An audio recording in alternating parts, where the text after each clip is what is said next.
do his work first. Yeah, please. Sucharita ji, please. A very good evening to all present in today's virtual panel discussion. On behalf of ISTD Delhi chapter, I extend a very warm welcome to all our guests for today's session. We have gathered here to celebrate a very special occasion, and that is the International Women's Day. I would like to wish all of you a very happy Women's Day. This day gives us an opportunity to come together and collectively reflect on and be inspired by stories of women from all walks of life, who through their sheer self-belief and absolute commitment have made an indelible and extraordinary mark in our world. On today's special occasion, we are organizing a panel discussion on the topic Distinctive Leadership by Women. We have a distinguished panel of speakers to share their illuminating perspectives on this theme. Before we formally introduce the panel to you, I would like to call upon our chapter chairman, Mr. Mukesh Kumar Jain sir, to give his welcome address. Thank you very much, Sucharita ji. First of all, let me salute all of the women here present and in the universe. I really respect all the women very much because my mother has taught me to give respect as much as possible. I, on behalf of Management Committee of ISTD Delhi chapter, welcome you all to this International Women's Day panel discussion on distinctive training leadership by women with Ms.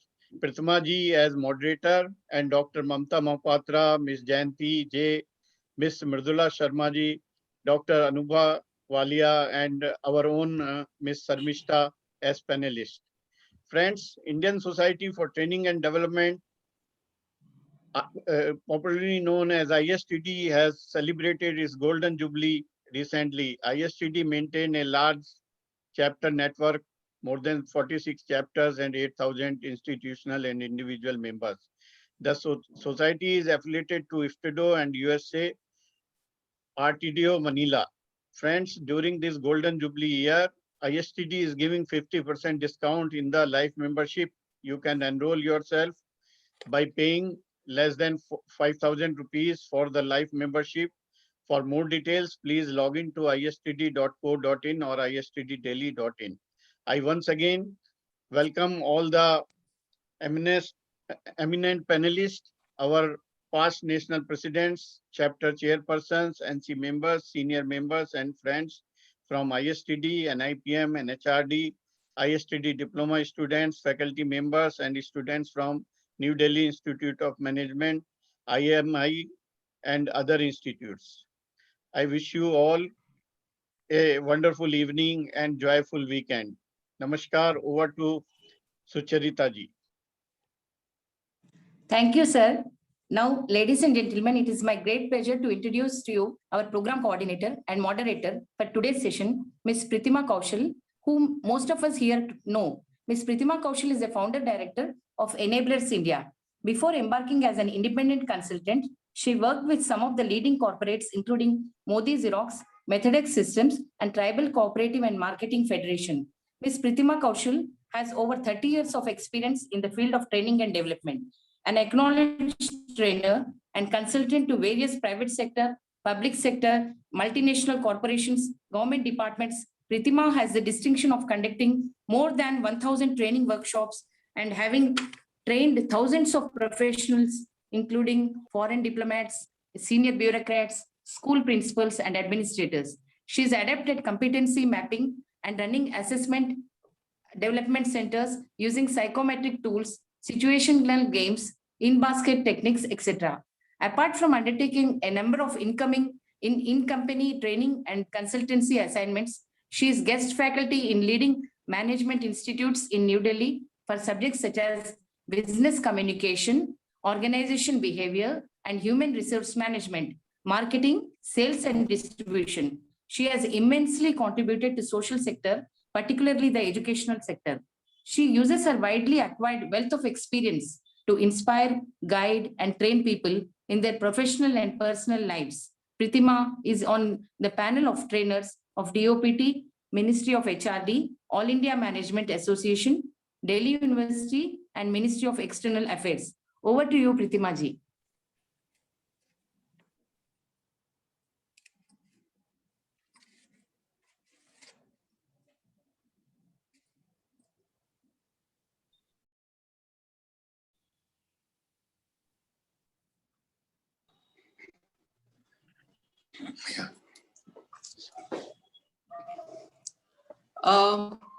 My internet is not working, so I'm from Kaushal's internet, right? So maybe after some time I'll again get connected. So good evening, my dear friends. A very warm welcome to all of you and wishing you all a very happy Women's Day. There has been so much of excitement since morning, and in fact since past few days about this special occasion. It's a International Women's Day is a time to reflect on progress made. Just a moment, I think. International Women's Day is a time to reflect on progress made, to call for change, and to celebrate acts of courage and determination by ordinary women who have played an extraordinary role in the history of their countries and communities. It is proven fact that women are a force to be reckoned with. Nowadays, women are walking shoulder to shoulder with men, smashing stereotypes and patriarchal customs to make their names in the world. The question has never been whether women can lead as capably as men. Women have always led, especially when the times are hard and their communities are in need. The question is, why is women's leadership still not widely visible? Friends, though March 8 being International Women's Day is indeed an important day, but I think women should be celebrated every single day for what they bring to the world. Today, we have a very distinguished panel with us of accomplished women leaders who achieved what they achieved because of sheer grit, determination, and some distinctive leadership traits. And I'm delighted to introduce to you our panel members. So the first leader on the panel is Dr. Anubhav Valya. I'm going alphabetically. So Dr. Anubhav Valya is the founder of Prism Philosophy, is a human process interventionist, author, trainer, and OD consultant. She has 20 plus years of experience and has worked with organizations like Honeywell, ICICI Bank, Moody, ICL certification, where she was heading L&D and quality vertical.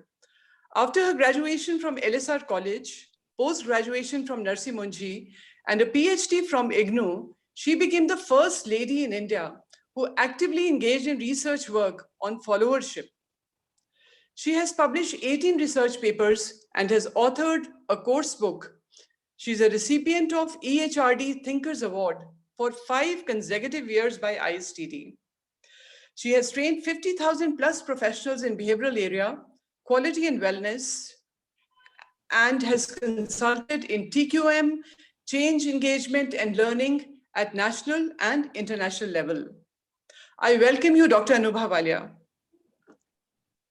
Thank you so very much. It's really an honor to be part of ISTD. Thank you. Yeah. So second on the panel is Jayanti J. She is a founder director, People Zen, and she's an HR entrepreneur with 2 decades of experience in leadership role as head of HR at various capacities in Deloitte, Shardul Amarchand, Mangaldas Exchanging, and Fiserv. Currently, Jayanti leads People Zen, an HR solution firm, which helps building culture of success across SMEs and corporates through its talent management solutions. She's an executive coach and an EI enthusiast. She has been awarded HR Leadership Award in 2017 and 2018, and another award, which is 100 Top HR Minds in 2018. Having been associated with capability building from startups to matured organizations, her focus has been transformation, HR learning, initiatives, and diversity and inclusion.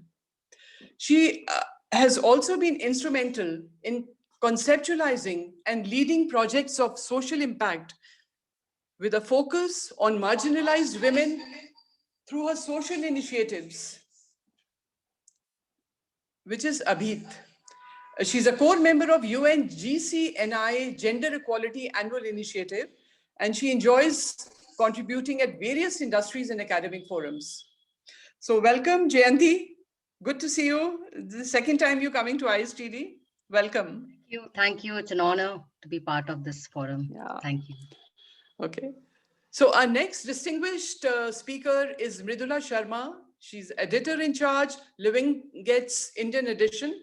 She's an author, interior stylist, and design enthusiast.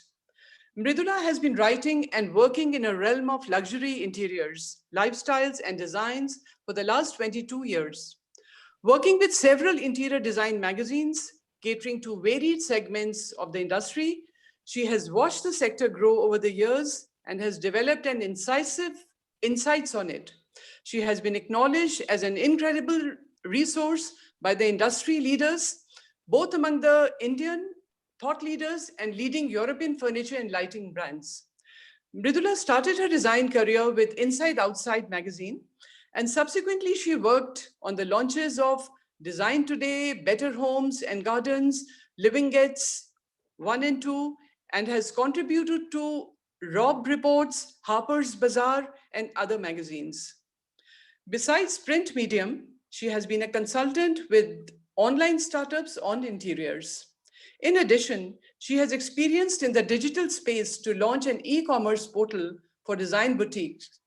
She has been a freelance editor to Discovery Channel magazine. Mridula remains actively involved within the design fraternity, besides bringing out a monthly magazine on luxury interiors and lifestyle, Living Gets. So Mridula, a very warm welcome to you. Thank you. Thank you, Pritima. It's a pleasure to be here today with all of you. Yeah. And to okay. brainstorm. So our next distinguished panelist is our Delhi chapter member. She's Dr. Mumta Mahapatra.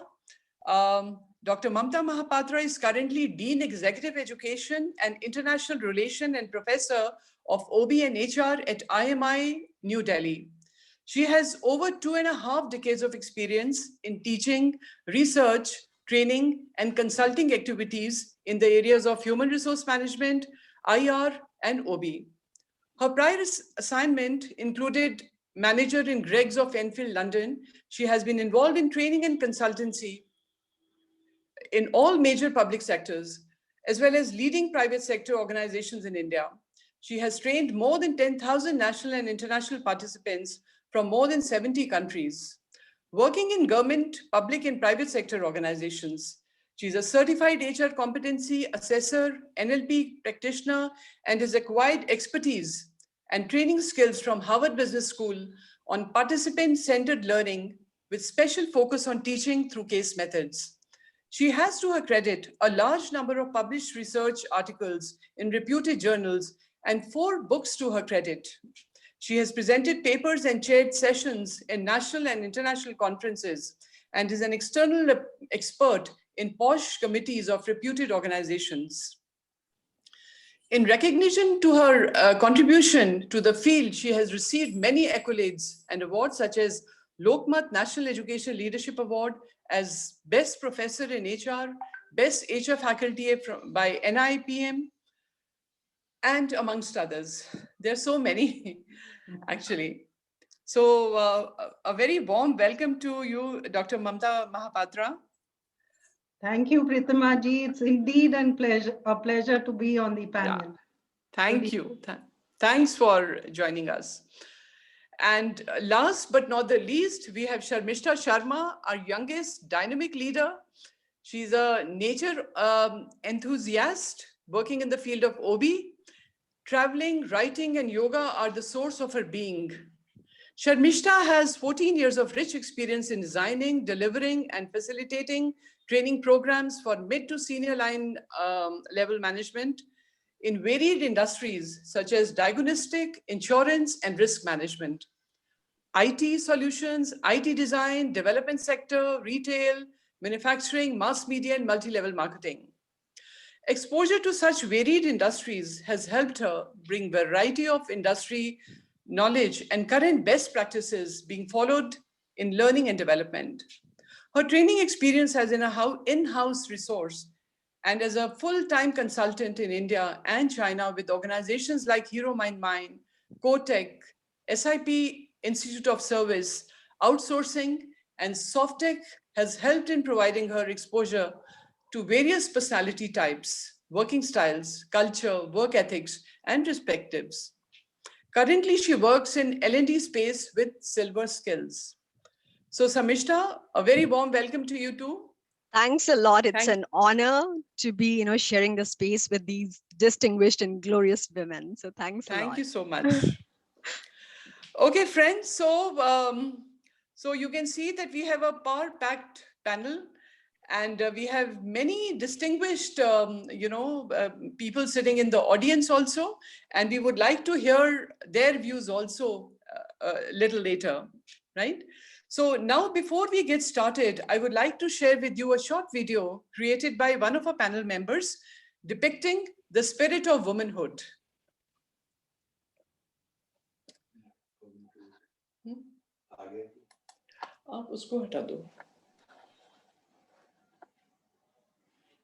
You know why?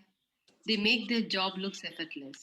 They are experts at making the impossible seems possible. I wear many hats.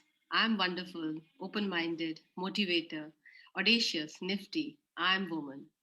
I have male in me. I am female. I have he in me. I am she. I have man in me. I'm a woman. Wish you a very wonderful, happy Women's Day. And stay safe. How wonderful. How wonderful. Just give me 2 seconds. I'm trying to log in again on my laptop, right? Just give me a minute. You switch off from there. I switch off. Okay, I think it's taking a little time, so I'll continue from here only.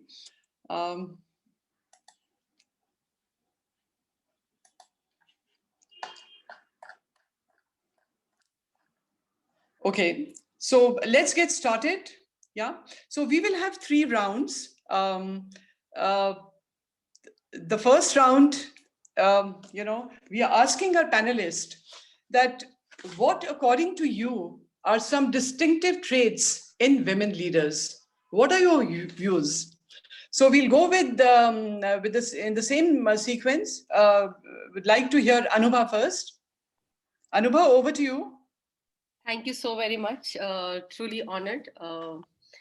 Indeed, we are celebrating Women's Day, and you must have seen in the video, I did talk about I have male in me, I'm a female, right? Having a 2 words, FE.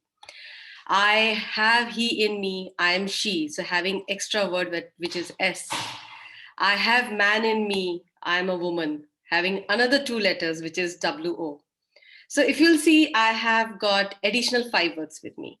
So there are a lot of traits that we have, like males, but the extra 5 words, which is FESWO, I personally feel we are flexible, we are elegant, yet we have Saraswati, Lakshmi, Durga in us, but still we are elegant.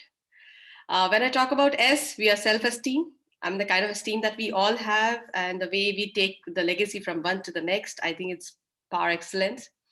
WO, the warmth we give to the different set of people and the kind of open-mindedness we have. I think these 5 distinctive traits actually make us different from male. So I would say that yes, we are male, we are he, we are man, yet we are much ahead of them. So these are some traits I would like to share.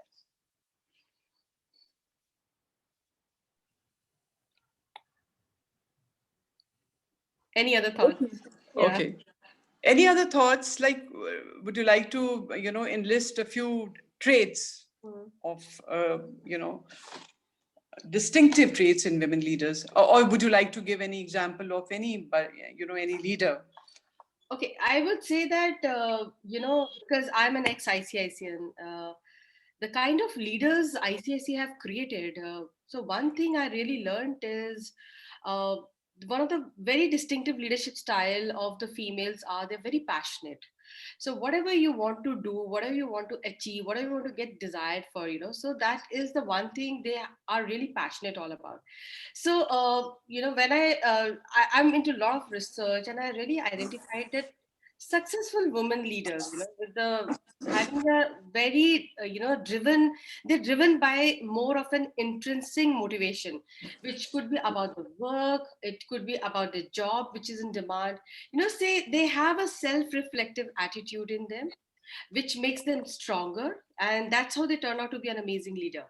Now, women may not, they may not realize that how poised for the success they can be on the leadership role, but there are huge potential and abilities which are actually, undeniable, makes them a great person, a great leader, a great mentor. That's what I can say. So I would say, they are inspirational. They actually demonstrate transformative leadership in them. And when I say transformative leadership, which means they are, carrying the legacy of complete, attaining the task, doing a multitasking and wearing a different hat. So these are the some element I can say that yes, that makes them a great leader with the different traits they have. Okay. Thank you.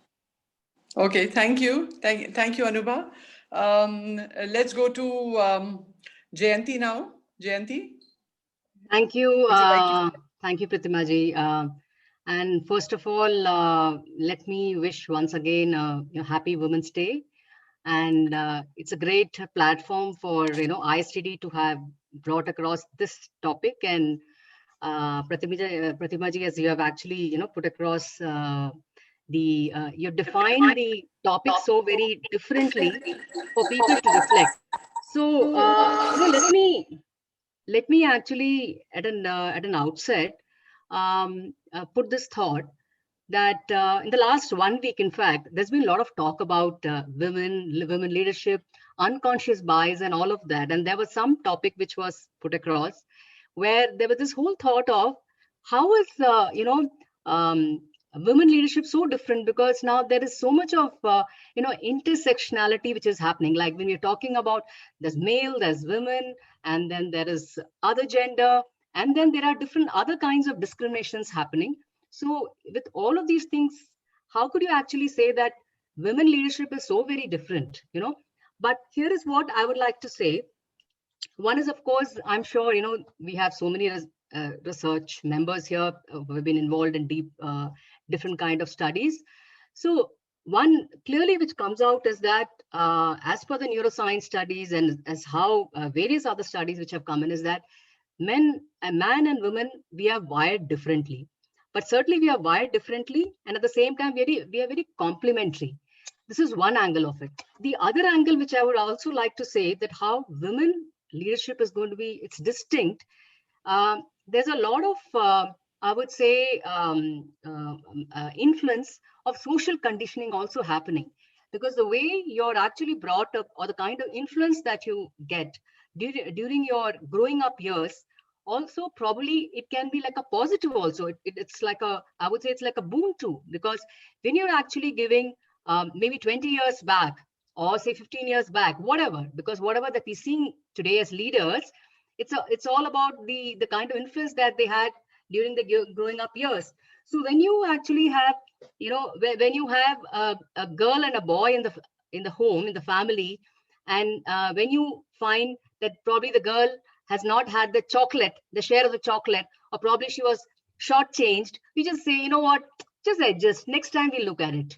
And you're not supposed to be cribbing so much. And all that kind of talk, which is to keep happening. By virtue of that, there's a lot of conditioning which has come. Maybe I would say in a positive way, that there's a fair amount of, I would say, accommodation, or maybe adaptability, or so many other things. So so the thing that I'm trying to highlight is the social conditioning part, which is actually brought across fair amount of positives, I would say, Maybe there, of course, there are other conditionings which have not worked for women, but there are the positive side of it that has actually worked for them, because as they keep going up the ladder, they're able to sort of, exercise those kind of abilities. So few things, so two angles we're talking about. One is, of course, how the social conditioning which is there. And second part, of course, which I've seen from my experience and from my association with leaders, and some great stories out there, and some self-reflection also. One of the main things that I can see is the nurturing skill. So I'm just going to the base aspect. So the leadership that you actually see, which makes it distinct for women, is the nurturing skill. Second is, invariably you see the emotional intelligence that a lot of us talk about, which is about self-regulation, self-awareness, self-regulation, all that angle which comes in, and of course empathy. So I would say these are the aspects, some of the main aspects which actually make them stand out as leaders. Of course, when you look at women leaders who are winning as leaders, there are a few other things which also come in, which is by virtue of, like, they would know how to networking skills, how to influence without making much noise about it. So I would say largely it's about the EI angle, the nurturing angle, which makes it very distinct. And of course, the way they are able to influence, which actually probably stems out of the EI component. So I would say these are the various aspects which actually make women leaders, the leadership angle, little distinct. In spite of the fact that the millennials and the post-millennials talk about that, leader is a leader, how women can be, women leadership can be different. So by this, I would actually like to, sort of justify my statement that this is how the women leadership is fairly distinct. So I hope this makes some point, Pritima ji.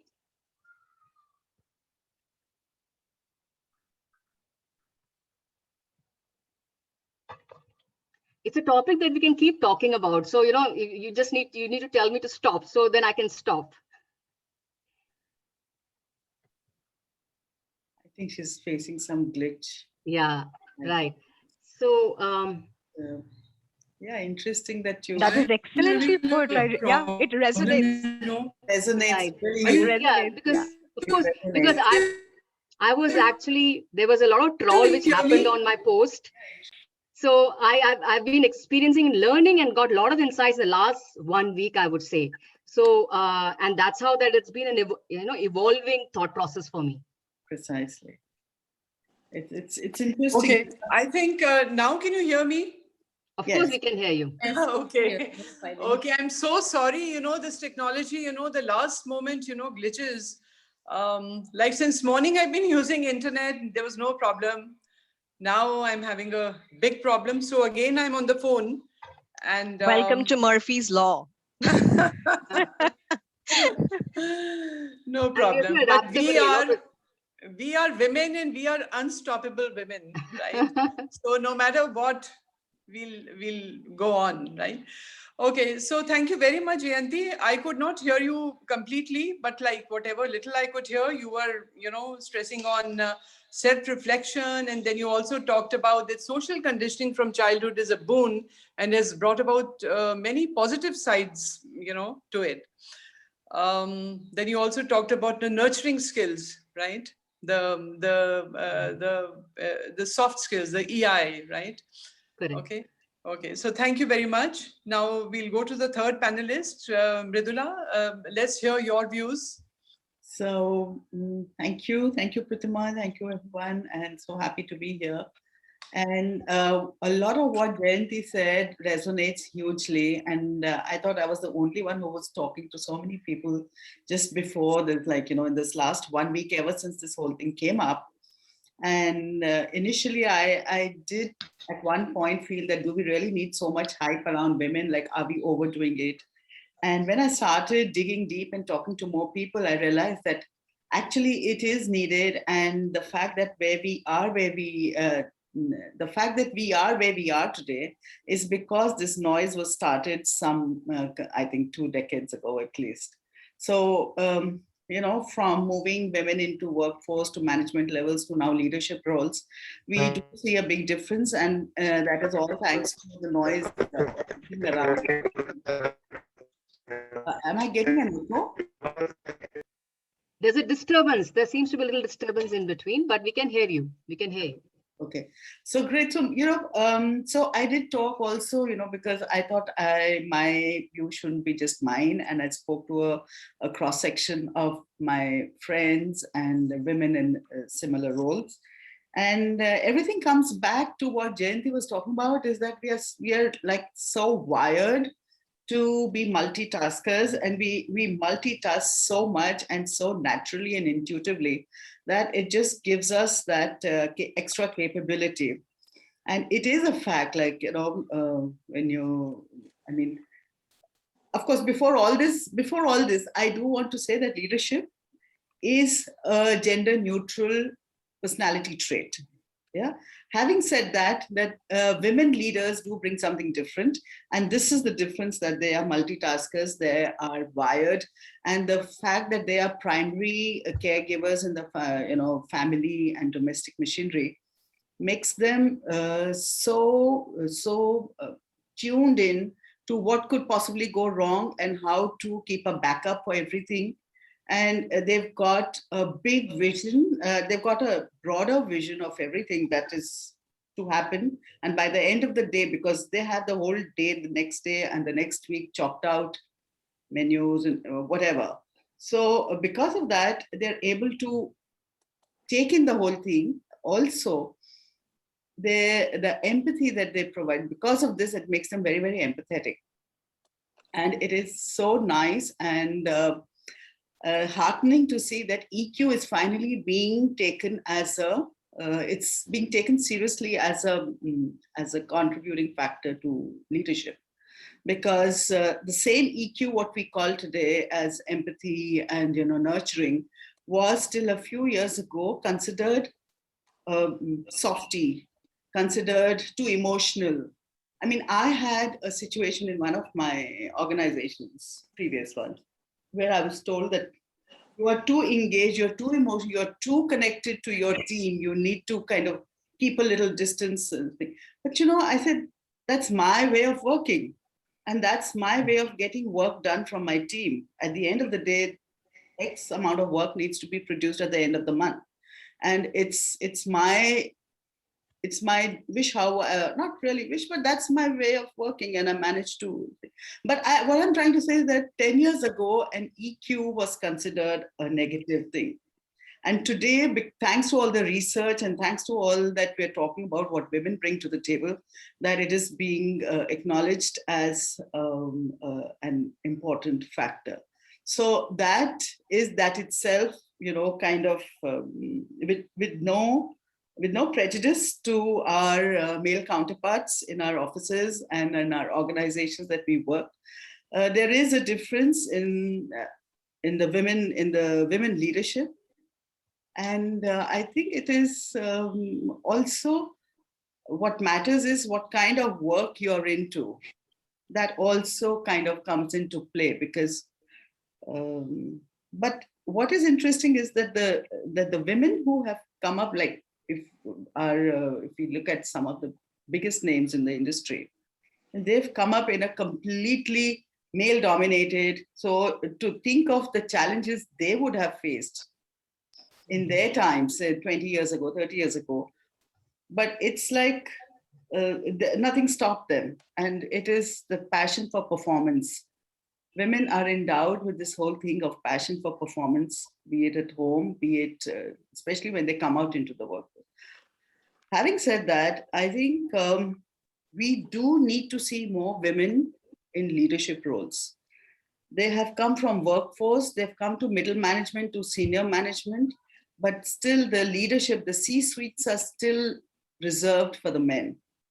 And they are, it isn't that accessible to women.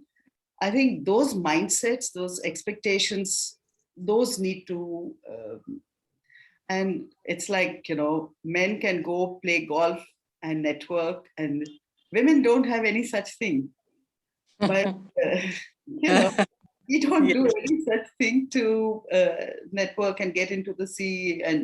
But yes, through our ability to enable, to empower, and bring and present role models, I think there is a lot that is changing, and we hope to see a lot more coming in the next few years. Thank you. Okay, wonderful. Wonderful, Mridula. Yeah. So next we go to Dr. Mumta Mahapatra. Thank you, Pritima ji. Yeah, please, let's At the hear your outset- views. Yeah.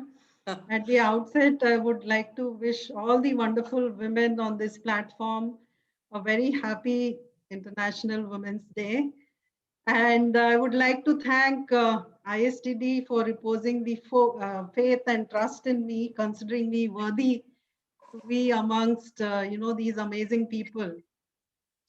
So my earlier panelists have already emphasized a lot of points. So what I'll do is I'll try and talk about my experiences, one or two, to establish, not establish, but to highlight how women are different from men when it comes to leadership style.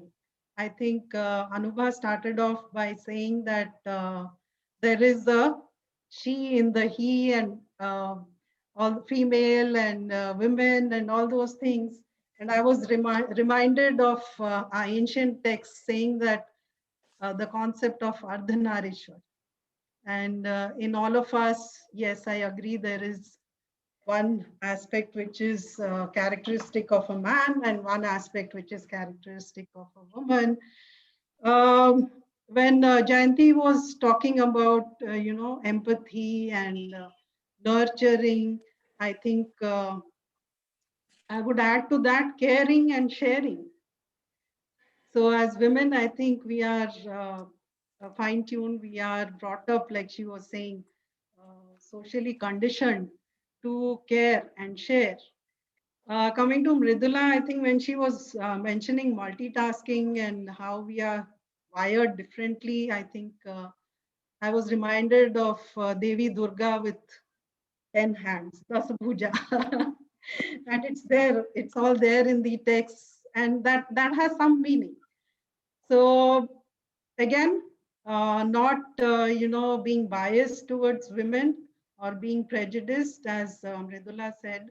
I would like to say that it's not gender neutral. Leadership when it comes to male and leadership when it comes to a female has certain distinct characteristics and very well highlighted in that book, Men Are From Mars and Women Are From Venus. So indeed, we are wired differently. So coming to the example that I would like to quote here, I think I would like to talk about 2-3 things that examples that I have experienced. So as a woman, I would say I'm more humble. So humility is something which comes naturally to us. I'll quote one example. Recently, we were working on a very important project.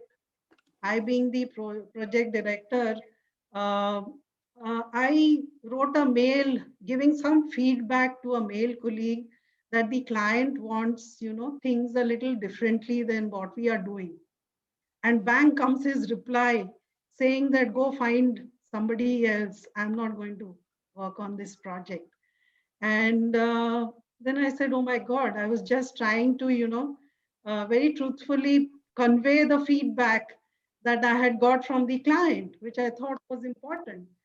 So then I started writing a mail. The first thing I wrote was, okay, if my mail has hurt your sentiments in certain ways, I'm really sorry. And then I thought, okay, before clicking the mail, my reply, why don't I pick up the phone and just talk to him, because he might have misunderstood what I was trying to convey through the mail. So as soon as I spoke to him and I said, okay, at the outset, I'm really sorry. Now, how many men have you seen doing this? I don't think men would ever, they have big ego hassles. Sorry about being a little feministic here, but my experience tells me that yes, huge egos. The other thing I would like to highlight is, as women, I think we are more approachable and accessible. I'm reminded of a comment of my, next door neighbor, the cabin next to me, a very senior person from the industry.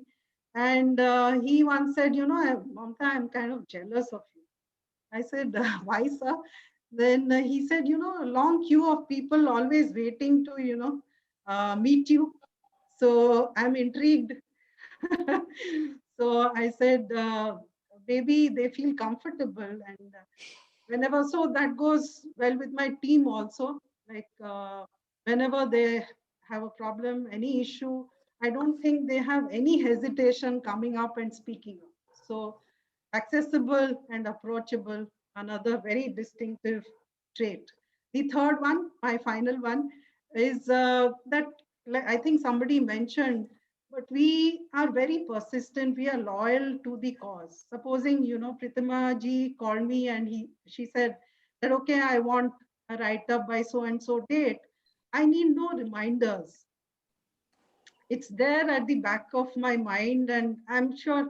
So similarly, when I have to get something done, maybe some coordination work, or when I'm doing a research, if there is a female at the other end, then I'm sure, oof, I know that my work will get done. No need to send reminders or anything. So these are the three things I thought I should highlight from my personal experience. I don't want to generalize it, but this is the way I have experienced it. Very well stated. Very well put, Dr. Mamta. Thank you so much. So now for this round, we'll go to Sharmishta. Sharmishta, over to Yes. you. Well, Yeah. let's Thank hear you. your views, your perspective. For the last person, it's like, okay, you got to conclude everything because all the fabulous things have been said already, and that's what it is. But yeah, I would like to begin by stating a few facts. The first one being that we should happily accept that men and women are different, as already stated by some of us here. And that doesn't necessarily have to make one superior than the other, right? And after all, we need both the hemispheres, the right and the left, to make better decisions. So yeah, we need that balanced approach. Another thing is, of course, that whether it is biologically or we are talking about psychologically, women do mature way earlier than men do. And another aspect, which of course has been covered here, is the societal experiences that are available to women. They're varied. Now, I believe that women learn competencies such as stakeholder management very early on in their life, because regardless of what culture, which state, country, region we come from, every society has certain behavioral norms for girls, especially, and they have to adhere to them. Now, at this moment, I'm not qualifying those norms as right or wrong. Depends a lot on how they're taken, but I'm only talking about the exposure that women get, because these same norms shape up their confidence, their self-esteem, and their self-worth, to a great extent. Now, coming back to the stakeholder management that I talked about, it gets intense when women enter the institution of marriage, whether we like it or not. But we do have to wear lots of hats. There are many different roles that we have to play. You are a daughter-in-law, mother, a wife, a friend, chachi, mommy. I mean, the string of relationships, it's such a long one. And playing these roles is not a superficial thing for a person, for a woman, right? Because you're involved in it, you're engaged in it. Now, playing these roles efficiently also means that it requires a lot of energy. It requires expectation and relationship management. It requires sensitivity, listening to various perspectives, giving and receiving feedback, managing conflicts, influencing, and also having a vision for the family to keep it as one unit, during all this time. Now, all of these things are nothing but leadership competencies. They are, in fact, critical leadership competencies which are there. And I think by the time a woman goes to take on a leadership role, she's gone through a lot of churning, in the other aspect of her life. And by the time she enters the role of a leader, uh, she has this holistic understanding of systems and of people. And we have seen that in if we talk about, if I take examples from the distant past, that would be Rani Lakshmi Bai, there would be, Ahalya Bai Holkar, there's Razia Sultan. In the recent one, we do see women like leaders like Kiran Majumdar Shaw or Indira Nui, right, Chanda Koshar. We see them balancing both the aspects of life. And somewhere, women tend to take more initiative. They're receptive to feedback. They're more resilient. And I think that these are what make them, great leaders. So somewhere I think that it's the ordinariness in the woman that makes her extraordinary. That's what I want to say. Okay, great. Thank you. Thank you, Sharmishta, for your Welcome. thoughts. So if I have to just sum it up and also give my own views, I think Anubhav started with, a she in the he, Nareshwar, right? And Dr. Mamta spoke about Devi Durga. Jayanti spoke about, the nurturing skills. And she also spoke about social conditioning from childhood is a boon, which has brought about some positive sides to it, right? She also spoke about EI, empathy, right? These are some of the traits which makes a woman leader distinctive, right?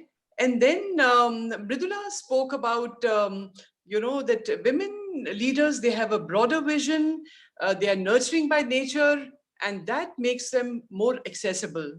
She also spoke about, that women are naturally endowed with empathy, and, they have a passion for performance. She also spoke about, that they are hugely capable of multitasking, which gives them an additional capability, right? And Dr. Mumta Mahapatra, spoke about, from her own experiences, and she spoke about, caring and sharing, forgiving. She spoke about humility, right? Which makes a woman leader really distinctive. Multitasking, she spoke about, no ego, and going an extra mile for whatever the person is doing. So she spoke about that, and she gave those examples that were very interesting. And Sharmishta, yes, spoke about men and women are different. We have to accept that, but no one is superior to another. Yeah, and she also spoke about stakeholder management, right? And like earlier, when I was talking to Shamishta yesterday, she also brought about a very valid point. And she said that, that women are pushed to be more like men in their leadership styles, which means, you need to be cut and dry and highly analytical. But what we miss out is the leadership requires softer skills like empathy, right? Okay, so two more things I would like to add on in this, this list of the various traits we're talking about, and that is, one is self-advocacy. I think it is very important for women leaders, to talk about themselves, talk about their achievements. They shy away from talking, even if they've done a very big, something big project, big tasks they've done. They will not talk about it because they think that it is more of bragging. While men may, even if they've done a small thing, they will talk about it quite a lot. So women don't talk about their achievements, which I feel that they should, right? And the second attribute which I feel is very, makes a leader distinctive, is continuous learning new skills. Women, continuously, women leaders who are continuously updating their, upskilling themselves, they are much more effective, right? And the last point I wanted to make was that, which most of you have also talked about, is the soft and the hard skills, right? And here I would like to give the example of the Prime Minister of New Zealand, Jacinda Ardern. She is a role model who leads with compassion and kindness and empathy and love. Yet she comes as a strong, determined woman at all times. And she has shattered the perception with her dignified compassion and powerful leadership. Her actions are not really driven by politics. She isn't choosing her behavior based on the stereotypes, right? And nor building a platform for, promoting herself. She's not worried about the gender models of leadership. She's just out there. She's doing her job. She's leading the country, and she's human being trying to take care of her people, and and led them. And we all have seen, and not only she, even the head of Germany and a few more countries, we have all seen during the pandemic time. Yeah. So I feel that we need to stop suppressing our softer side, as women leaders, and Totally. step up as a natural leader, right? Okay, so now I would like to have an audience poll. Let's check with the audience. What do they think are some of the distinctive, traits of women leaders? So I would request Alok to, run the. So the question we are asking here is that what, according to you, are the top 3 distinctive traits of a woman leader? Choose any 3. So we've enlisted about 10 of them. So let's see what the audience thinks.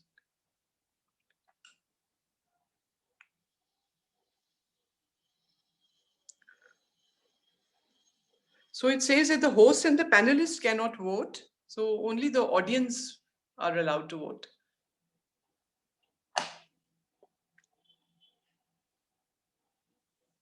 Okay, what is coming? You have to see.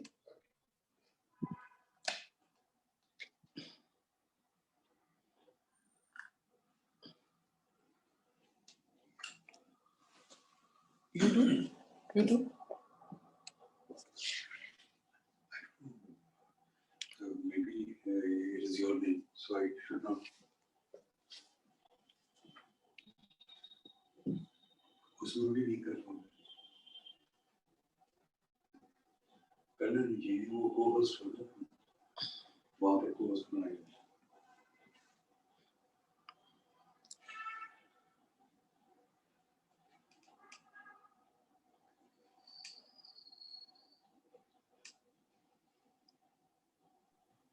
Ma'am, shall I end the poll? Yeah, if the time is up, yes.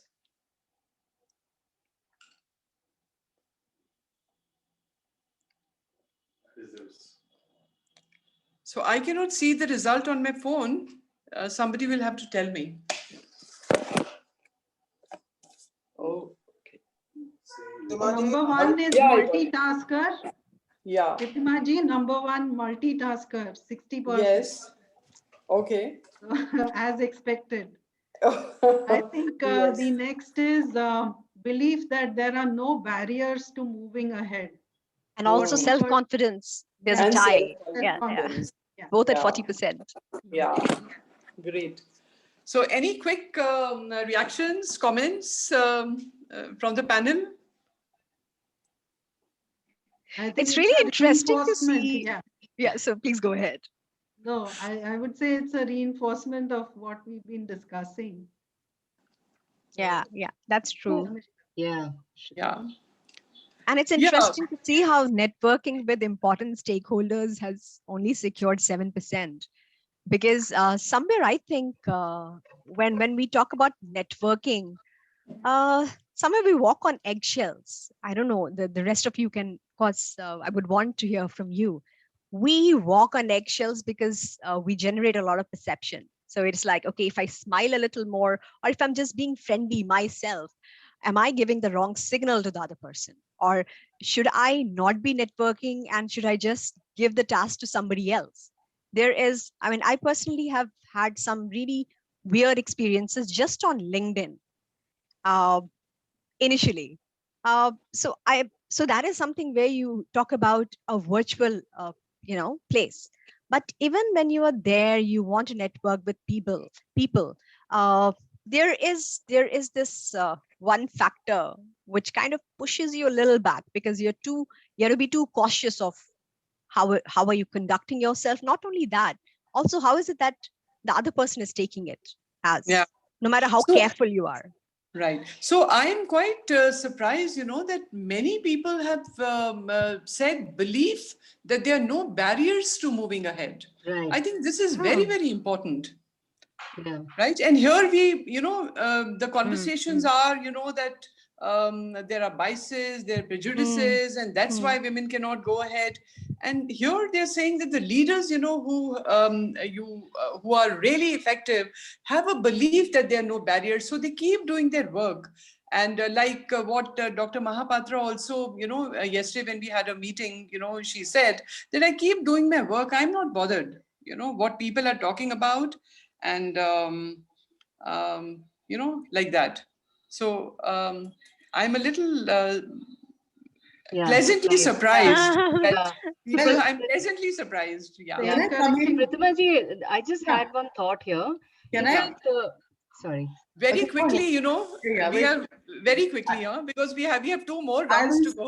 I was just Right. going I to know. say I that, know. Right. I'm not surprised. All women leaders have to believe that there are no barriers. That's how they become the leaders. Yeah. True. Yeah. Correct. Believe Right. in So barriers, they would stay where they yeah. are. Yes, I agree with you. Yeah, I yeah. also agree with you. Yeah. But this is what many people are also thinking the Yes. same, right? And also that I think networking, like we were saying, that we don't go playing golf with men on a course and network for ourselves. That's apparently it's showing in the poll. We need to do more of that. And speaking, like you said, self-advocacy, and to unabashedly move our careers, because as an activity we don't do, because we're always underplaying ourselves, always underplaying, always trying to be behind the scenes and let somebody else take the thing. So I think if more women did more of this networking and the self-advocacy and speaking strategically, I think we would find more leaders in the space. Sorry, that's Yeah. Right. Okay. I think now we really need to move to the second round. And I think okay. Jenny was saying something just before. I think in the interest of time, I think we should just go ahead to the next round. Yeah. Okay. So see, the next question I'm putting in front of you is that during your long career, you may have encountered a number of challenges, and we all have, as women leaders. Can you share some of the challenges which you have faced and how you were able to overcome them? You can give just one maybe example, only 2 minutes each panelist. So we can start, from anybody can answer first. So I'll go for this because I have something interesting insight here. Yeah, Anubhav, 2 minutes, huh? Yeah, don't worry. I in fact started with a very less I know. But That time you were very brief. Yes. yeah, thanks. So I'll start with a very small poem first of all. पूरा करना मुझको अब छोटा सा अपना ख्वाब माना मुश्किलें बेहिसाब हैं फिर भी मन में है विश्वास मिलेंगी वो सारी खुशियां मुझको जो मेरे लिए है खास. So what I personally feel is don't make life happens to you. Make your life happen. Now, this statement actually encouraged me to take charge of my own life, so taking my charge of my life, my dreams, my ambition. So every individual, whether I'm talking about a man or a woman, they greatly are benefited if they have a freedom to lead in their life with this approach. So the biggest challenges what I have seen and I've faced by myself as a female, one is that having right opportunity. Now they could be due to societal, cultural, or economical constraint that we have, but I would say create your own opportunity. Then after that challenge your own status quo. So what happens is, I have challenged myself to take on a bigger roles, throughout my professional life, in parallel leading myself by building capabilities, developing my skills, and working with a diverse set of people. They have actually taught me many valuable lessons, So either it was from my trainers, consultant, coaches, team members. So what I always say, create an opportunities for yourself and have a belief. The second thing I find the challenge for the female is, they say either choose between work or family. I say as a woman, need to have to choose between work and a family as we rise up in our career. You don't have to choose, just move on with that. Instead, you have to create a flexible work environment, which actually helps, a woman play both the roles. So, the beautiful thing is we are dynamic in nature, and our solidity lies in our innate, playing of the role, both the roles we played so beautifully. And the third challenge, Right. what I felt is, women undergo grueling pain during the periods. So I'm giving you my personal example. Uh, you know, so we all know that women all over the world have at least once in their life which has been a subject to prejudice when you're on your periods. So please, I would say, show your, we show our emotions of anger and irritations, and you hear a statement kind, stop fussing, are you on your periods? I've heard such kind of statement. I personally said, if you are in your periods, make a noise about it. Yes, I am down, I am having a periods, I need my space right now. So these are the three challenges I feel. So create an opportunity for yourself. Second is, you don't have to choose between a work and a family, it can go in hand. And third is, if you are in your period pains, be vocal about it, nothing wrong in that. So that's from my side. Okay, interesting. Okay, good. Who'll go next? Shall I? Yeah, Okay. yeah, please do. Yeah. Okay, so my thing is, I mean, of course, there are several challenges, but the biggest one sees, especially when you have, the perception and the expectation of a woman in a workplace where towards aggressiveness. When a man is being aggressive, he's being lauded for it. Ah, he's a go, this thing. And when a woman is aggressive, she's labeled like, she is bad tempered, stay away from her, don't cross her path, the thing. And, when she's trying to get her work done aggressively like a man, they don't like it. Whereas when a man does the same thing, it is lauded. And he's not only lauded, he's also rewarded for it. I think we need to bring about a change in perception about the same things that are needed to fulfill your role as a leader. When a man does it and when a woman does it, it should, at least at the top as a leader, at the leadership position, it should be viewed equally and not differently. That's Okay. well, I think that's the biggest challenge right now. Negotiations. Okay. Jayanti? Yeah, sure. So I'm going to make it very quick because I'm aware of the fact that you'll have those 2 minutes up there. So, stemming from what, Mridula was mentioning, I think there are two main challenges. There could be so many challenges, but I would say the prime one is internal, another one is external. External, what I would say is the kind of bias that the environment has. That's the uppermost. Whatever the woman tries to do, whatever, but it's the kind of unconscious bias that you see across your colleagues or your seniors or whatever, or the environment. That is external. Second, of course, is your own belief, self-belief. So typically, I think, Pritima ji, you were also talking about that very fact that if a man doesn't even know, he would just say that he knows and he'll go ahead and do things.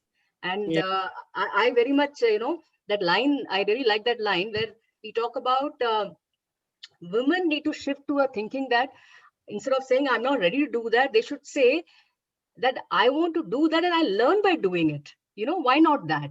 So that's a strong line that I think, people should go by. And certainly I have a very beautiful example, which I'll quickly like to, which I'd experienced with one of my colleagues. This is way back, so many years back. Why I'm talking about an old, say 7-8 years old back incidents, because now you can actually see where she is. So here was this person who was a lead level in a technology firm, lead level person, and I was told for the first time I got the information, being the HR person for the for the setup, that her confirmation gets, extended because of non-performance. The whole team was male dominated, whatever. And here was this woman who was soft, who was doing her work, who was not very aggressive, all of that, So first time got extended, and everybody was in sync. That yeah, of course, yeah. For her, it's an extension. And second time again, it got extended. And I've been interacting after the first, first incidents. I got to know the person more. And when the second time it happened, and then we all came again for a discussion and all of that. And people whom I could see that they were, forthrightly pretty good. I mean, the managers or whoever, incidentally, they happened to be male. They all were in tandem. And the super boss also was just going there, what his junior is talking about. So everybody came to a conclusion that this is how it is. And then when I had a discussion with her separately, there was a long chat. I mean, this was one of the biggest insights that I had very much earlier in my career. And that lady, the kind of conversation that I had with her one-on-one after the discussion which happened, I mean, she, I would say, whether you call it as, she was quieter, she was not aggressive, but it was again about all those qualities. Resilience was topmost, because the whole team had sort of said, oh, she may be just moving out now, all of that. And that woman, okay, whatever happened, to make it very short, that person started leading one of the biggest account, client account, and she had a team from 2 people to a team of 25-30, and everybody looking up to her. And all these qualities that we are talking about. She was quieter, but she worked harder. She was, she of course, it's also about, she tried to work certain things around her, but her base thing, the work that she was doing, and also, of course, projecting the work at the right time and all of that. But this was something that it's like a real life example, because she's really doing pretty well. And of course, I wouldn't want to name the person, but this is how she experienced. Somebody who had got confirmation extension, her probation being extended, was experiencing all of this, all because of all these qualities that Right. Just to say that this is something which is, the people can turn it around. They have this innate capabilities. Women. Right. Excellent. Wonderful. Yes. Lovely. Yeah. That's a great example. So very Shall briefly, Sharmishta, very briefly. Okay. I think Absolutely. I'll just keep it like a wink. So, all right. you. So, the external bias is, of course, not in our hand, right? And there's a long list of stereotypes which exist about women, which is true. And many of you already talked about it. Being that women can't do this, they have to either choose family or work, things like that. There's long list. But I think the game changer can be being assertive. It can be being resilient and having belief in ourselves. That is something which is very, very important. I personally haven't come across any gender-based issue, so to say. So I can't talk about that challenge. Maybe it could be the way I approach, whether it's a male leader or a female leader. It has been the same. It's the same, at least in my outlook. So when I approach them, it is not that, oh, that's a guy or that's a girl. So maybe that has helped me somewhere. And I believe in creating a world of and. It should not be either or. You don't have to choose between the two. There's always a way. That's where we create possibilities. Okay. So that's what I want to say. Right. That's a very positive note. Wow. Okay. So, Dr. Mumta Mahapatra, Pritima your ji, view? Did I hear challenges? I think all the way. And you asked us to narrate some personal experiences. So 2 quick examples. When my husband went to London School of Economics, this was way back in 95. And I said, okay, I too will come along. Hannah, I put my foot down and I said, and I had a 2-year-old son. And my in-laws, they said, oh, why do you want to burden our son, it's going to be pretty expensive. And how will he bear the expenses? I said, I'm pretty sure that I can go there and I'll work.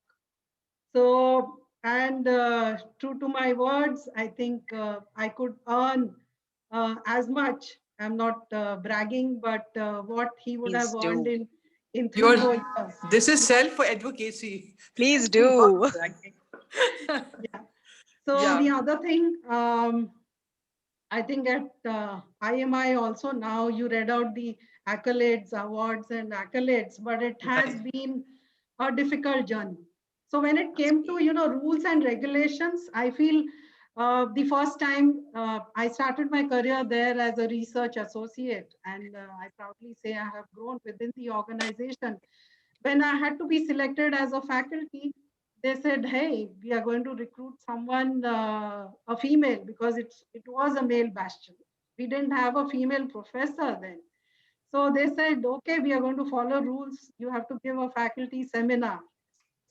And yes, I gave the seminar. I was selected. Again, for the next step, they said, okay, promotion to the next level. We have to call an external expert, we have to follow the process. So what I'm trying to say is maybe like Jayanti was saying that when it comes to women, we are a lot more cautious. But again, at the same time, I remember the words of my mentor. He always said, Mumta, don't worry.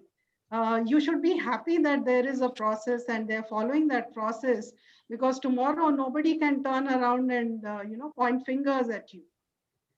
So just believe in your work, and your work will speak. Your work will speak for you. Thank you. Yeah.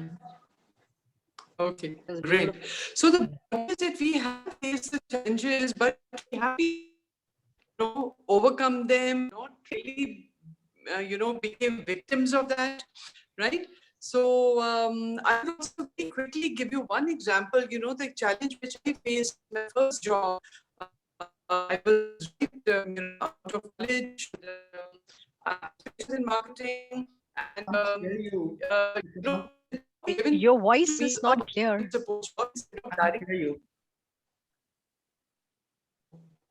Instead of direct selling, are you able to hear me now?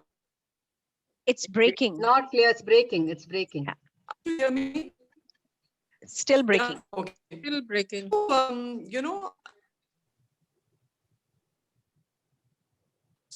So,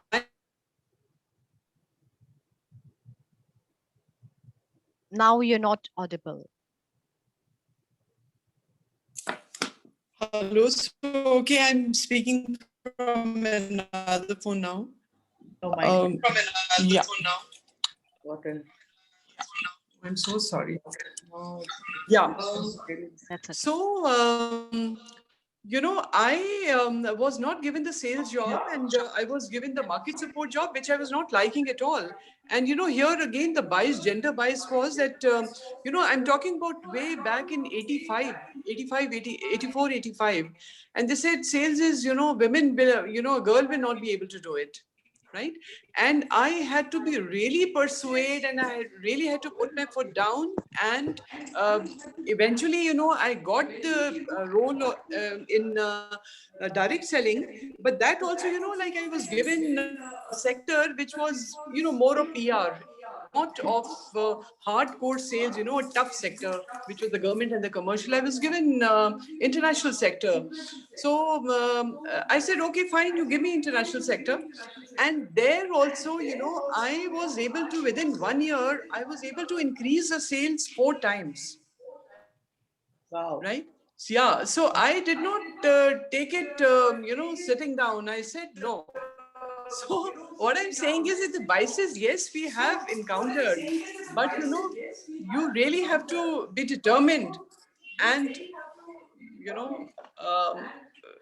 fight for your cause. That's what I feel. True. That brings us to that Yeah. belief. So, again, okay. the belief. So I think that takes us to the the last round. But very quickly, it'll be a one-line answer, huh? Because I wanted to hear from the audience also. Yeah. So one-line answer. That what is the advice you would like to give to the younger women leaders of tomorrow? One piece of advice you would like to give to the younger women leaders of tomorrow. Let's ask Anubhav first, and then. All right. Okay, so I will take something. One line, no? Yeah, yeah. One. So Yeah. I'll taking a snippet from Ridula ma'am and from Suchitra ma'am or Sharmishta or Dr. Mamta. So women continues to remain, I would say, underrepresented at every level. Starting from entry level to the C-suite role. Uh, they are experts at making an impossible seems possible. So the first thing is they need to be a multitasker. Even the polling said that you manage various tasks. So for that, I would say make a quick decisions.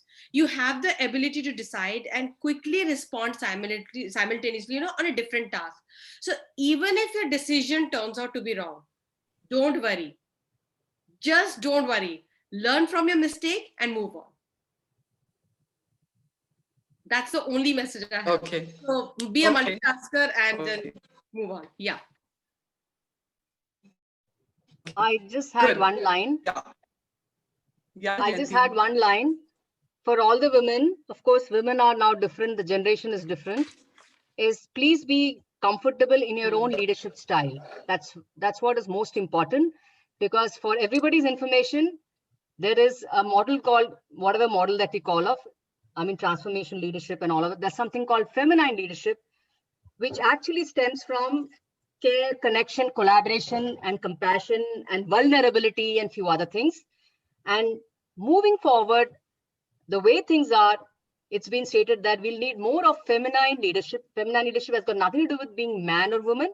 It's about the kind of values that you have, and you have to be proud and glad that there is something like this also, but it also depends on your own style. So just adopt your own style. You don't have to ape anybody and not to get influenced by, values of the larger set of people in the environment. So it's about just following your own style, which helps you to be effective and get your deliverables done in place. I think that's what is most important. That's what I have to say. Wonderful. Fabulous. Thank you. Wonderful. One line I would just say that, keep in touch with your EQ, EI, whatever we want to call it, emotional intelligence or emotional quotient. Just keep in touch with that. Don't let that go away in this whole thing of trying to be men in a men's space. So true. So true. Shall I? Yep. Okay. So I'll say that we need to know our list of non-negotiables. We need to know our principles and what we value, and nurture a support system for ourselves. That's very important. That's it. Right. Okay. Great. Dr. Mahapatra has Yeah. given. Okay. So, it's springtime, Pritima ji, and all around us, we see, plants being pruned. So I was pruning my rose bush, and this little kid asked me, why do you have to do this? I said, it has to be pruned because then it grows stronger. So to all the women, young women leaders out there, you will face challenges. That goes without saying. Yeah. But do take it in your stride. Always take those challenges as an opportunity. So that will make you grow stronger and be successful. Thank you. Yeah. Okay, thank you so much. And my advice would be that, have confidence in self, be ready to take the risks. We will have to make sacrifices, be it at workplace or in personal life. Just understand that, ye hoga. But choose your path and don't be afraid of falling. Yeah. And I would have given you, some very interesting examples from my own life, but I'm running short of time.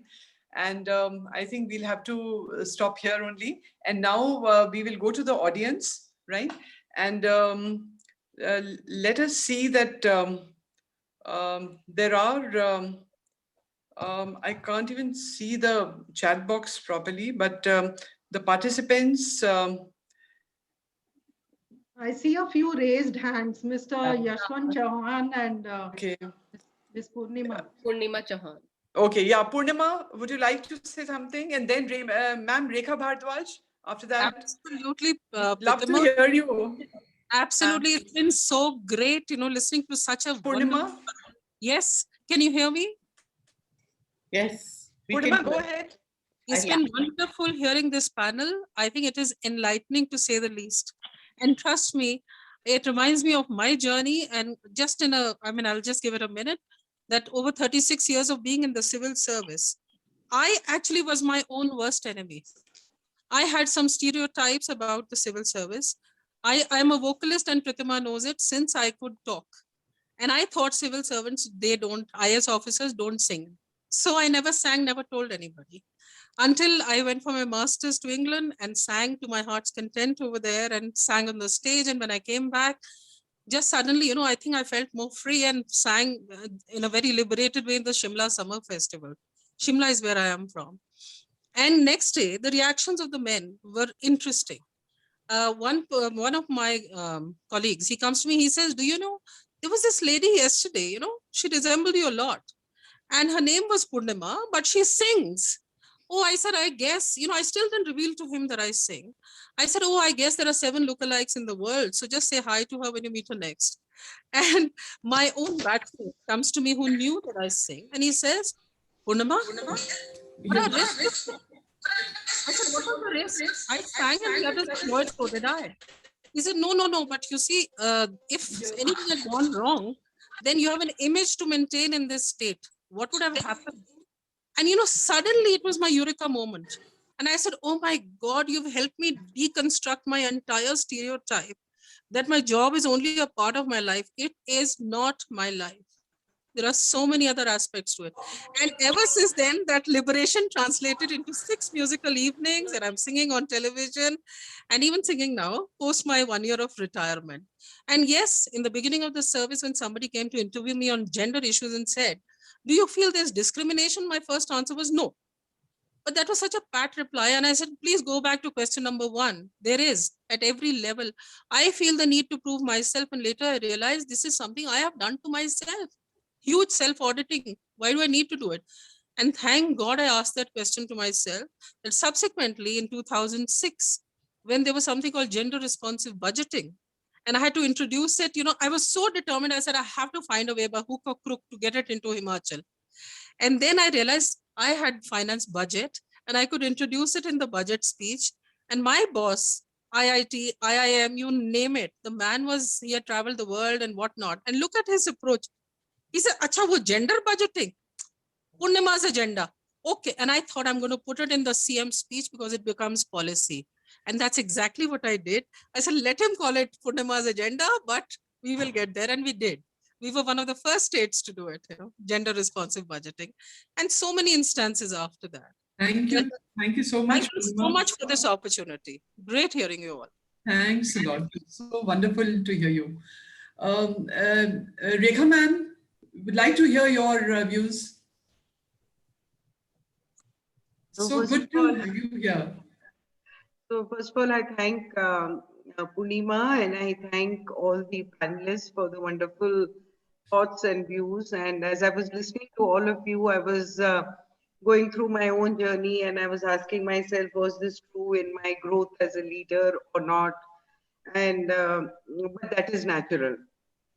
I was a reluctant leader, and as Shakespeare says that some are born great, some acquire greatness, and some have greatness thrust upon them. So I will change the word greatness to leadership and say that leadership was thrust upon me as I kept growing in the organization. I worked happily and I worked happily alone, and I had no need for people to be with me. However, one fine day, I find 2 people who were reporting to me, both Gen X, sorry. So that's 85 later. And then I was confronted with a whole lot of expectations. And then I realized that, oh my God, I have these people whom I have to relate to and work with. So they asked me some very hard-hitting questions along the way of my journey, and for the paucity of time, I will only tell you that at intervals, what were the questions that they asked and how it helped me. It was literally like bringing up father, bringing up leader. So the first question they told me was, ma'am, do you think you don't have to protect us? you're our leader and you have to stand up for us and you have to protect us. Second thing they said, whenever there is a problem, and even before we can open our mouth, you say, I have an idea. And I learned to shut up and listen to the ideas that came my way. And one fine day, they said to me, do you think you're the only person who is responsible for success or failure? We all are. And I began to look at those who were reporting to me as my teammates. And then they would come up with an idea and I would say, yeah, we used to do this in the beginning of my, this thing and all. And they were like, so what? What is happening now? So I learned that I cannot push my historical ideas onto them, but I need to celebrate the fact that they are rebringing the whole thing and give them credit for their own ideas and to help them to feel great about themselves. And that's how I learned, that's how they taught me, and that's how they remember me. And today they are the ones who always say that if we are able to do so well, ma'am, it is only because you delegated, you listened to us, you taught us what our strengths were by believing in us, and and a whole lot of other things.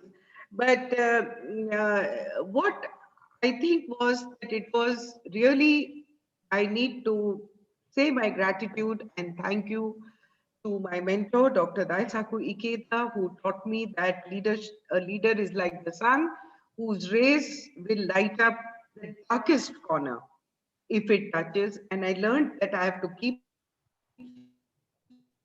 smiling no matter what happens. I learned from those who led me. I learned from those whom I was supposed to lead. And that's how I learned to lead myself. Man or woman, I can't say that, because I had understood long ago that I've come with my own mission. And as a woman, I have a mission to make a difference in the world. And I better be looking at what is the difference that I can make. And even if there is resistance, the universe has gifted me with the power to break through all that and to fulfill it. So thank you. That's what I wanted. Thank you very much, Rekhaji. It was lovely hearing you. Now I would request Ritu. Is Ritu there? Smita, one line, a few things you would like to say? Although we are... Hello. Am I audible? I'm Ritu this side. Yeah, Ritu. Yes. Yes. Ritu, keep it brief, but, make your point. Yeah, it's wonderful. I think I was just listening and hearing the eminent panelists and everyone speaking. And one thing which really struck in my heart is to say one word, Sabash women leaders and women who are actually coming up with a lot of grit.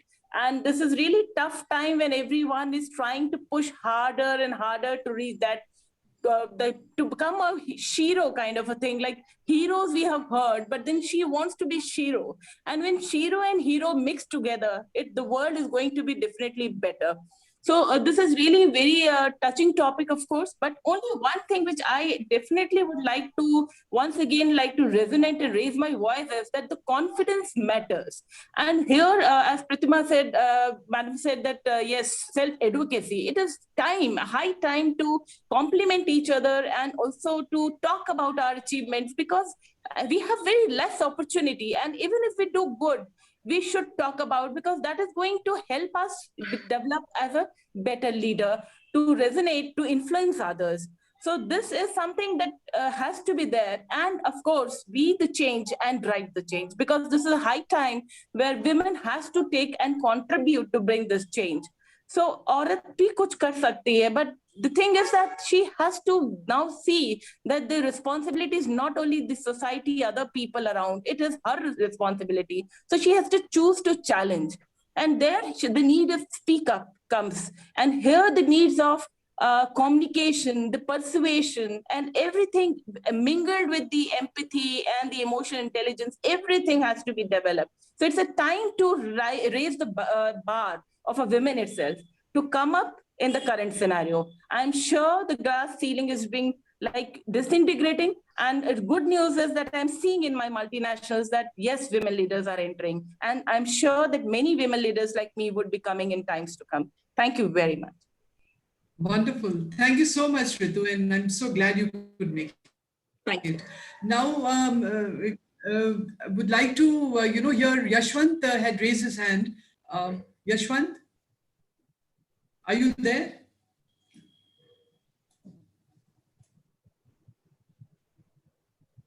Yashwant Chauhan, are you there?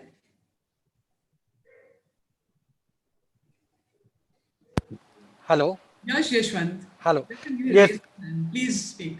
Yes. Very good evening, ma'am. And first of all, I would like to wish everyone very happy International Women's Day, and thank you for a great discussion. Also, my question to the esteemed panelist is that given the time we are living in right now, we have all seen that because of COVID, the ground which was covered, on account of diversity, inclusion, equity, and belongingness, that has gone back, by I think many years, to put it in simple words.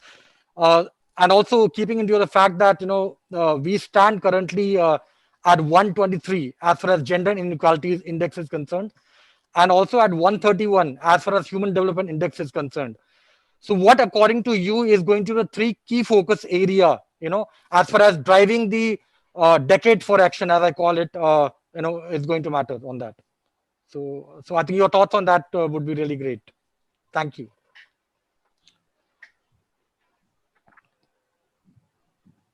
So you've heard the question. Anybody can answer from the panel. May I? Very rightly pointed Yeah, out, please go Mr. ahead. Chauhan. See, in India, we might be very low in those indexes. I think in the past 1 or 2 days, a lot of statistics on women have come about. And I was reading that in terms of women pilots, I think India has the highest number of women pilots.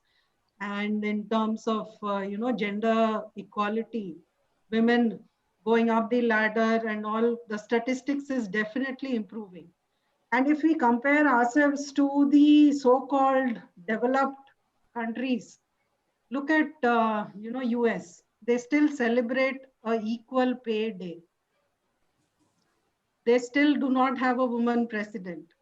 So statistics might be, saying something, but having said that, yes, in India, we have a long road to travel. And the onus, I would say, is on us, the women leaders. We have to be there for each other.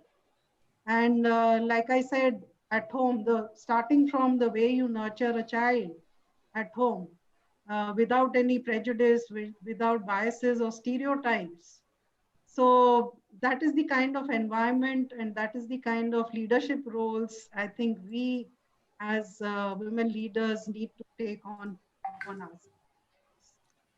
Thank you. Mridula wants to say something. I was just coming to the point that I raised my hand just when you were saying that. And I think a lot is going to depend on our curriculum and the schools. We need to teach right at the grassroots level, right from the time when kids start going to school, that women have to be respected and they're equal. Because the workforce that we are getting is coming from a background where it is not happening, where the women are not being respected, which is what then they reflect in the work environment. So I think if we want to change those statistics, we'll need to go right back to the schooling and work backward rather than expecting a change at the top level. Absolutely. That's all. Thank you. Thank you. Okay. Thank you very much. Now, Smita Tandon, you'd like to say something? Your views? Can I say something, Pritima? Purnima, just wait. Smita is waiting. Then after that, you can say. Smita, you'll have to unmute yourself. Smita, please unmute yourself. She's not on mute. It doesn't show there. Can't hear her. I think Yeah, her she's not voice, audible. yeah, Must be some issue in Her volume the, is low. volume I is can hear her very faintly. Yeah. Okay. So there was one question from Dr. Rao, GP Rao. I think I've lost it somewhere. GP Rao, sir, you wanted to ask something. Can you just unmute and No, ask it I think it's loudly, fine. It please? is covered. It's been I answered. wanted to make a summary kind of thing. Choose one unique competency of men and one unique competency of women and synergize to do wonderful results. Would you like to articulate one? That's what I said. Okay. I think Purnima has already given an answer in the chat box. Yeah, it's fine. It's fine. I can elaborate on that. No, it's fine. I'm clear. Okay, okay. Now can we go back to Smita? No, I don't think we can hear. No, you're still not audible. No, she's not Try audible. to remove the jack and, put it back perhaps. Can you just call her up and tell her? No idea. Okay. Okay, so I think we can Purnima close. ma'am is We can raised close her the hand. meeting. We are already, I'm waiting patiently for a minute. So I think it's been really a wonderful, wonderful meeting. So many ideas, and like when all women are together, then we can endlessly, the conversation can go on. So in the end, I would like to say that women have an extraordinary blend of hard and soft skills. They just need to be more confident and keep leveraging their strengths. And public perception will gradually change. But it won't take just one or two women to step up. They only become exceptions to the rule. So this is a long-term problem with a long-term solution, and we all need to play our part in bringing in the change. So while young girls are exciting, they're excelling, they're excited in our education system, it is a different story, once they enter the workforce. And we, as more experienced women leaders, it's up to us to foster their growth, empower them not only to dream, but also help them to achieve their dreams. So with this, we come to the end of this session. And now I would request Mr. D.B. Shastri to say a few words and, give vote of thanks. Thank you, Pritima ji.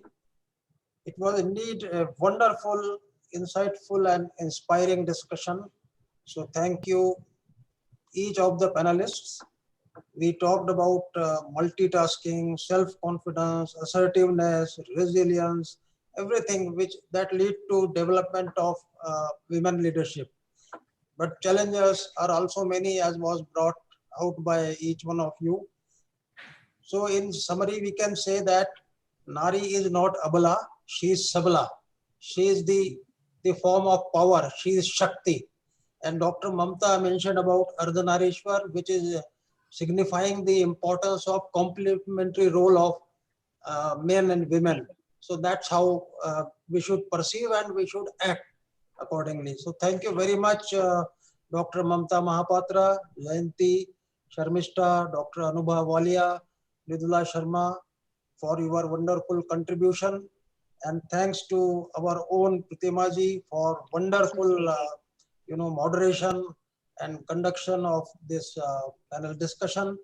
So I, on behalf of Managing Committee of ISTD Delhi Chapter, led by Mr. Mukesh Jain, our Chairman, Sucharita ji, Arpit, our Treasurer, Usha Jain ji, and all the members of Managing Committee, and on my own behalf express sincere thanks to each of the panelists and also those who joined this event. To name a few, Dr. J.P. Rao, Mr. Deepak Bharara, Dr. Vidya Iyer, Rekha Bharadwaj ji, Purnima Chauhan ji, Colonel J.S. Lamba, Y.N. Kaushal ji, Yashwant Chauhan, Dr. Ashish Srivastav, and each one of you for being a part of this wonderful discussion. Thank you very much, and I hope we will have similar opportunities in future also, because it is not that only 8th of March, the International Women's Day, is the occasion when we organize such discussions. We will look forward to having more similar events in the coming future. Thank you. Thank you so much. Thank you so much. Namaste. Namaste, sir. Thank you so Thank you. much. Namaste. Thank you. Have a good evening, Mukesh all Jain of you. would like Thanks. to, Thank you so much. Mr. Mukesh Jain would like to make some announcements about a future program. Yes, ma'am. Good evening, friends. Our next program is next Friday, not this Friday, next Friday, 19th March, 2021 at 6 p.m. Our own member from Baroda, he will talk on spirituality in learning and development. Mr. Parimal Gandhi, he is a corporate trainer and he is a wonderful speaker. So for registering, there is a link I have shared in the chat box also, or you can visit us on www.istddaily.in. Thank you very much. Thanks a lot, sir. Thank you. Thank you, everyone. Bye-bye. Thank you so much, Thanks ma'am. a lot. Thank you, Thanks sir. a lot, So, ma'am. Thank you so much. Good night. Thanks so we are much, indeed everyone. grateful to everyone, and once again, happy Women's Day. So I salute all of you once again, all beautiful ladies here, and you did a wonderful job here. A very, very well organized session. Thank you, Pritima ji, and thank you, everybody. Thank you. Thank you. Thank you so much. Thank Thank you. you Thank to you all so my much. friends. Thank you, everyone. Dr. Thank you. Anubhav, Very good session, sir. Thank Thank you, ji. Once Thank you, again, Rajan happy Saab. Women's Day.